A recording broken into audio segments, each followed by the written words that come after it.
Alright, so today we have a jumble of wires. No, actually they're LEDs, and I'm just gonna go over some basics and some other ideas on how they work. This was the original set that I used for my IronMan. Uh, Lights up on top and lights on bottom. The eye socket would be across here. And these were actually set for 9-volt battery. The resistor here, as you can see. Um, so basically, if I hook up a regular power supply, just a regular four battery AA setup, pretty dim because the resistor down um, for, to work with 9-volt. So as you can see there, they're kind of dim, not as bright as they should be. So um, after working with those for a while, I kind of figured, well, they're big, they're kind of clunky, you got to do a lot of soldering, and so I've kind of switched to these.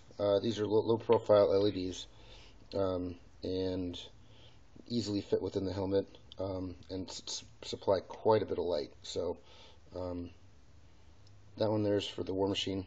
It's red, and then I have the white for Iron Man, which is super bright. If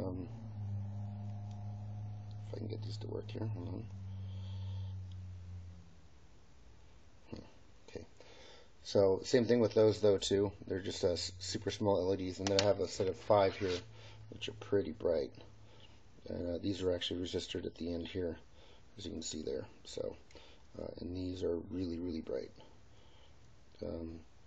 Problem with running these though is they're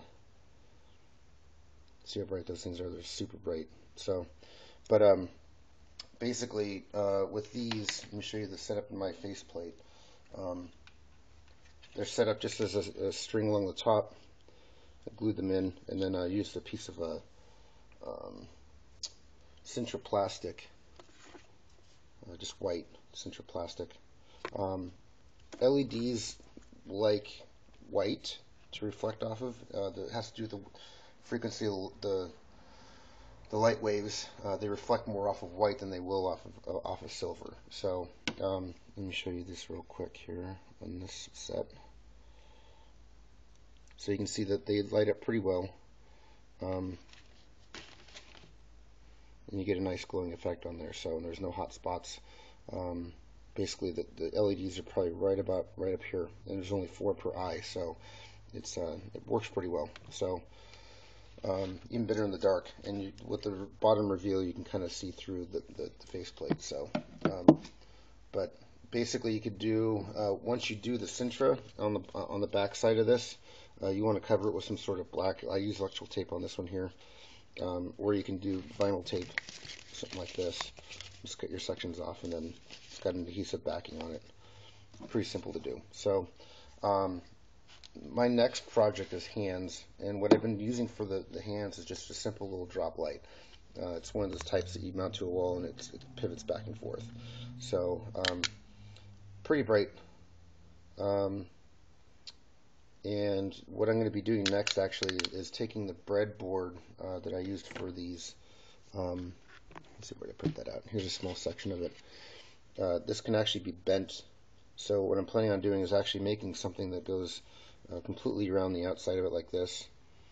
So the board would be up, and then the lights would be showing on the inside of the palm. So basically you wouldn't have any lights in the center, just be an outer ring that would glow on your hand. So those are next. I'm planning on working on those soon.